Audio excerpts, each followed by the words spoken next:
Hey, what's going on, everybody? Welcome back to the channel. In this video, we are looking at the NBA slate for Thursday, January the 19th. We have a 4-game main slate. Also have one early game at 3 o'clock. I have 6 picks. They're all going to be from 7:30 and beyond. Let's get into it. Definitely looking to bounce back after last night was rough. Only one that hit was Fox. Garland fell a few buckets short, or he fell 1 point short.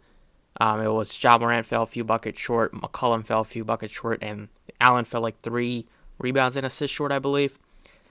Fox without Sabonis, and then Sabonis didn't play, so that was void. But looking to bounce back today on this 5-game slate. There's one game I'm looking to stack up here.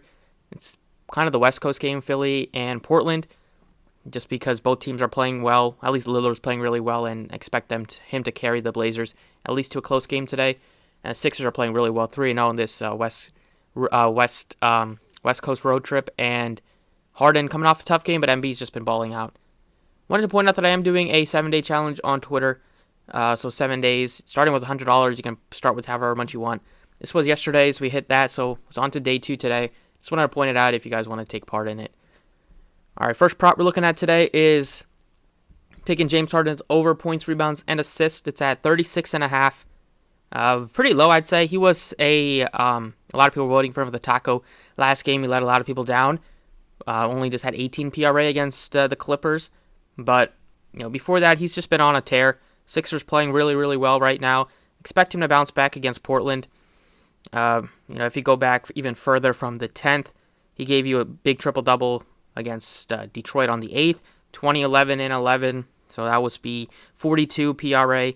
Game before that, he had 17, 7, and 11. So he just missed it in that game by 2. Before that, he had 26, 8, and 6. So he cleared it in that game he had 40 in that game PRA.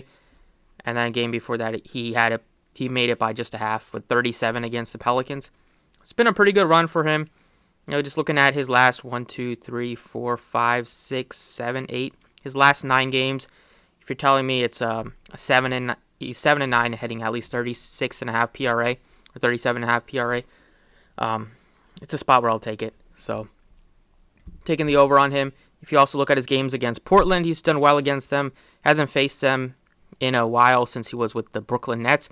But he had 25, 7, and 17. His most recent game against the Blazers. His game before that, he had 44, 4, and 17. Back-to-back games with 17 dimes against the Blazers, 23, 6, and 9. Game before that, so he would have cleared it in his last 3 games played against the Blazers, albeit it's a new team. Next prop we are looking at is going over the points board, and this one I'm taking Steph Curry over 27.5 points. Balled out last game against the Wizards. I expect him to kind of carry some of that momentum tonight. He shot well in that game, 6 threes, got to the free throw line a bunch. Expect him to be able to score against the Celtics, who it's in Boston. It should be a close game. The Warriors are still right there with a ton of teams in the West fighting for some seeding. And Curry has played well against the Celtics. He's dropped over 30 points in his last, I think, 3 or 4 games against them. I'll pull up the numbers to be sure. So his last basically 4 games, he had 1 game played in the middle of those where he just played 14 minutes. Probably got hurt in that game, but 32 points most recently against the Celtics back beginning of December. That was I think might have been the last game before he got hurt. And then you're going back to 2021 where he had 30 points scored, 47 points scored, 38 points scored. Coming off a 41-point game, expect him to kind of carry some of that into the Celtics matchup tonight. Next prop we're looking at is I guess you can take Damian Lillard's over points again. I was thinking about maybe taking his points and assists and points and rebounds and assists, but I think the points is probably the best option right now, the way that he's been playing and scoring. He's been shooting really well from 3. The matchup against James Harden should get out for this type of game. He even saw fewer minutes against Dallas, and he still had 36 on the 14th in that game. He's been on a tear, as you can tell. He hit this easily in his last 2 games, and 3 out of the last 4 he's crushed it. He's averaging 40. He got off to kind of a little bit of a slow start in the beginning of the season, but he's come on really strong since the beginning of December, having a lot of high 30-point games in there, having a lot of 40-point games, if not more. It's also been a bit since he's played the Sixers, But he had 39 points most recently against them. That was back at the end of 2021. Then he had a 20-point game, a 30-point game, a 51-point game, a 33-point game. So 4 of his last 5 against the Sixers. He's dropped at least 30, and he's dropped at least 32, which we need in 3 out of the last 5 against the Sixers. So I'll take it. Not having CJ this year and last year, but not having CJ anymore. He's being a little bit more aggressive. I mean, Simons has cooled off a bit. He's not taking as many. He's not scoring as many points as CJ usually does. So expect Lillard to still be able to do his thing tonight. Next prop we're looking at is going over to points and rebounds, and we're taking on the other side Joel Embiid at 43.5. He can probably drop 44 points just by himself the way that he's been going right now, adding in probably the 10-plus rebounds that you'll expect. I like this number. 41-9 against the Clippers last game. That'll be 50 PRA. 46 against the Lakers last game. 37 against Utah. He just had 7 rebounds in that game, but he's dropped at least 30 points scored in 5 straight games. And in that span, he has 10-plus rebounds in 3 out of the 5. Against Nurkic, he should be able to crash the glass here.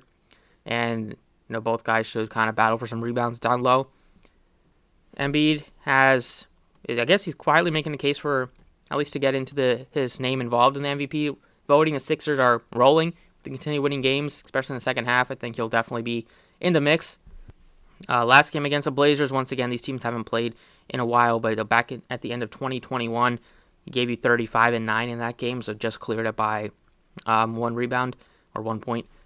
But I just feel it's a pretty good matchup. We saw Nurkic is a good player, and I do like him on the other side of this game, but Embiid should be able to kind of do whatever he wants down low, kind of what Jokic did last game with just kind of without having those crazy assists. Now, speaking of Nurkic, I do like him today. 27.5 points, rebounds, and assists. Looks fine, I guess, but I'm looking at his points and rebounds instead. He did do me dirty last game, getting those quick 6 points in the first quarter, and then he had nothing the rest of the way. 2 of 9 shooting. We just need 25. He's probably going to be locked in for 10 rebounds, if not more. He's had some big rebounding games recently. He had an 18 rebounding game back on the 8th against Toronto, 19 rebounds against the Pacers. Sixers against Embiid. He's definitely going to have to get some rebounds against him. And one reason I like him is just that he's at home where he's done really well this year.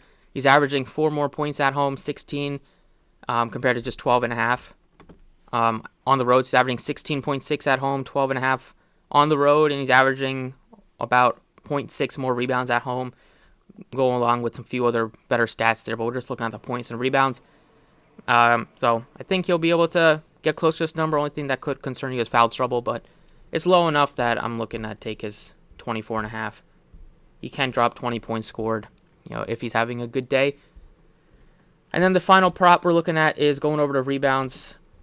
And I'm taking Jeremy Grant going up against one of his many former teams, but he was with the Sixers for a bit.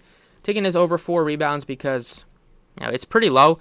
He's typically going to be right at 4, so this is a spot where it's a decent chance of getting a push. But there's definitely a lot of games where he's had 5. So he's had at least 4 rebounds, as you can tell, in 4 out of his last 5 games.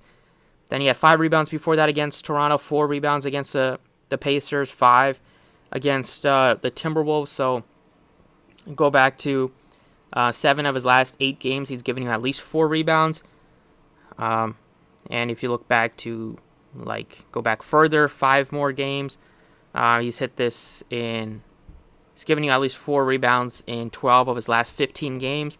So I'll definitely take at least, if you do the math on that, that's an 80% at least push rate. If not, a lot of those games he did have more than 4 rebounds.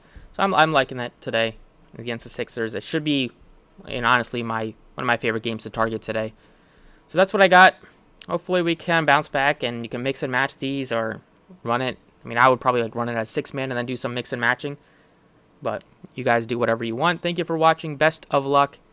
And I will catch you all next time.